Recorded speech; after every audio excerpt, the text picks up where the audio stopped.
Buenas tardes, mi nombre es Jaciel Rosete Flores y voy a presentar el análisis de un tóxico volátil. El título es Determinación de la concentración de acetona en muestras sanguíneas de conductores ebrios y pacientes diabéticos.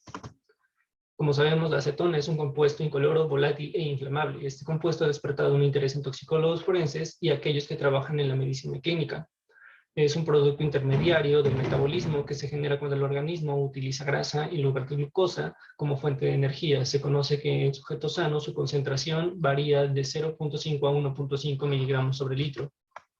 La exposición a la acetona puede surgir cuando se respira aire, se toma agua o se ingieren alimentos que han estado expuestos o contaminados por acetona. También se puede tener una exposición a la acetona cuando se tiene contacto con productos o sustancias que la contengan, como puede ser removedores de esmalte de uñas, láminas de madera prensada, removedores de pintura, ceras o esmaltes líquidos y detergentes o limpiadores.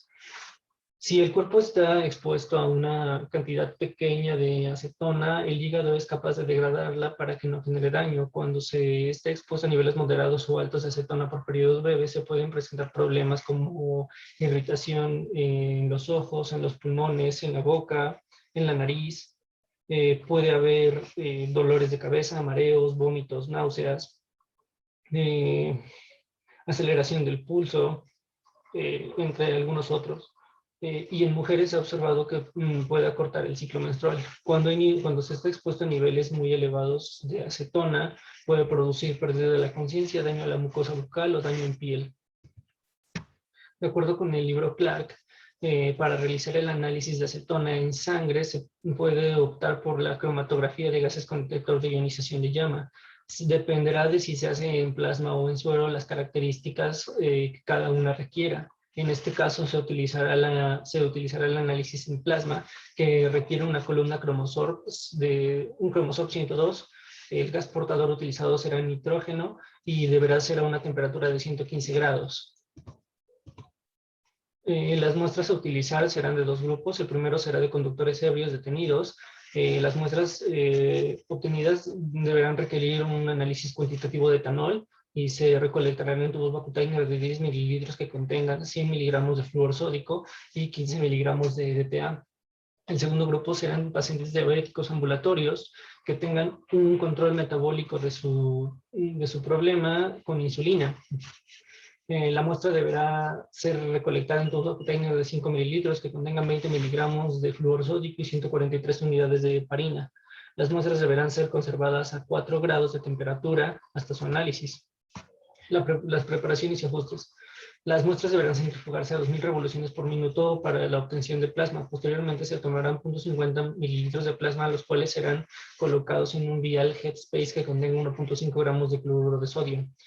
Se deberán hacer herméticos los viales utilizando tapones de goma y antes de realizar el examen se deberá mezclar el contenido en los viales.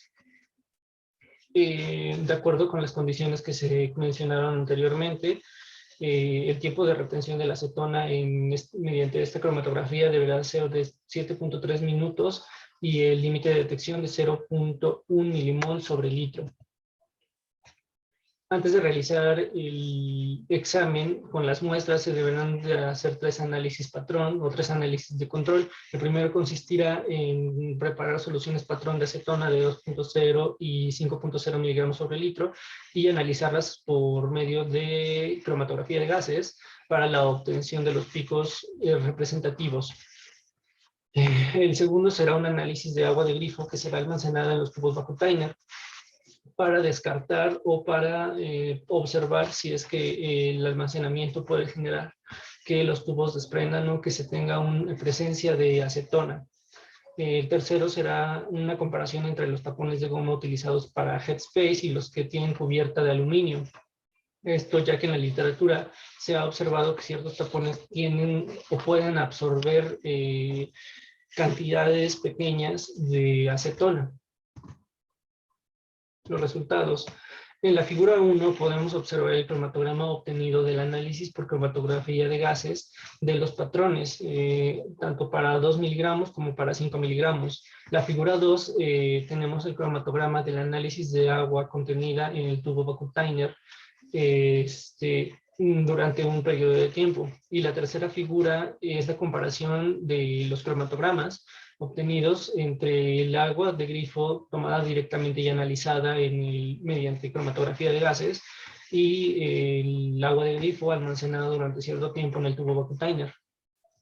Posterior a estos análisis se encontró una concentración aparente de acetona de 0.582 miligramos sobre litro, por lo cual será necesario modificar los valores encontrados en los pacientes diabéticos, en los cuales pues, su muestra también fue tomada en un tubo Vacutainer con estas características. Los cambios en la concentración de acetona durante el almacenamiento. Se almacenaron las muestras obtenidas de ambos grupos durante 8 días. Durante estos 8 días se analizó la concentración de acetona para observar si el almacenamiento continuo afectaba la concentración de acetona. Se observó que el nivel de acetona disminuyó a las horas posteriores de la toma de muestra y después volvió a elevarse, pero no se encontraron valores significativos. La concentración de acetona en ambos grupos. En la gráfica se pueden observar los valores obtenidos en la concentración de ambos grupos. Podemos observar que la distribución se encuentra marcadamente sesgada hacia la derecha. No tenemos valores elevados de acetona que sean relevantes. En general solamente hubo uno que es de 61.9 miligramos sobre litro, que es de un conductor ebrio. La mayoría de las muestras se encuentran dentro del límite o dentro de los parámetros que se consideran normales de concentración de acetona. Los resultados obtenidos, con los resultados obtenidos podemos deducir que un paciente diabético que tenga un control adecuado de su diabetes tipo 1 con insulina no deberá presentar niveles elevados o no tendría que ser común observar niveles elevados de acetona en sangre. Para los conductores ebrios, solamente el 1.5% de las muestras tenían una concentración superior a 10 miligramos sobre litro y solamente se encontró una que tenía 61.9 miligramos sobre litro. Encontré diversas publicaciones del campo de la medicina y la toxicología clínica y de la toxicología forense que utilizan normalmente o que se utiliza el análisis de acetona y de otros fluidos corporales. Tienen un valor representativo. En la toxicología forense encontré que se tiene un valor, o el análisis de acetona tiene un valor, un gran peso en el testimonio médico legal, ya que se puede encontrar o se puede determinar la causa de muerte cuando este es atribuible a un trastorno funcional. Generalmente los trastornos funcionales son difíciles o no son fácilmente detectados, y este tipo de análisis puede establecer la causa de muerte. En los resultados obtenidos en los análisis de control se encontró que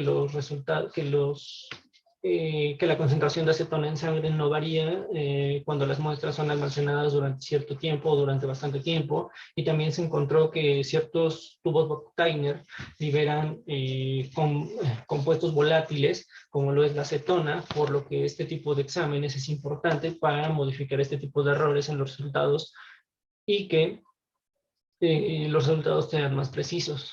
Como conclusión, los resultados obtenidos nos indican que tanto en conductores ebrios y en pacientes diabéticos no es normal encontrar niveles elevados de acetona. En los pacientes diabéticos es importante mencionar que cuando tengan un control adecuado de su diabetes, los niveles serán bajos. Gracias.